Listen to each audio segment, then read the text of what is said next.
I think we can all relate to perhaps walking around, and I try and walk around all of my patients every day when I'm on to say hello to them and check how they're doing.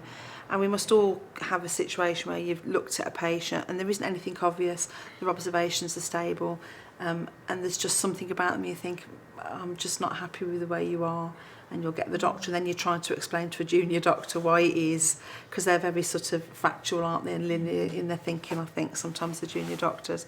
But how often are we proved right that the patient's about to have a crisis or something's starting to go wrong and you pick it up?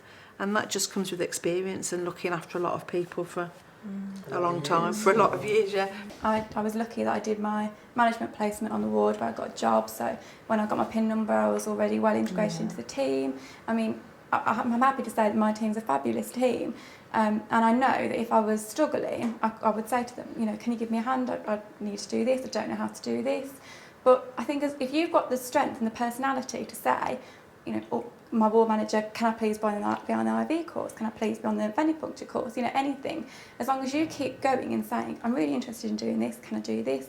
I was approached to be the falls coordinator of the ward, which I've taken on. You know, I love the absolute, you know, anybody that has a fall, I'm right there, you know, what are you doing about it? Filling this piece of paper, phoning the families, you know. I failed 3 students, and I have to say, by the time I failed my third, I was so distressed that I went to the placement manager and sort of said, is it me, am I expecting? And she said, no, actually, if any of them students had come and been looking after your family, how would you have felt? And I thought, but it took me a while to get over the fact that I'd failed these students, but actually, I didn't want them looking after someone I loved. Yeah.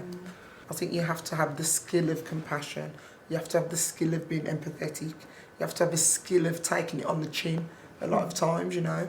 There are times where you find it difficult in a situation and you have to smile through situations.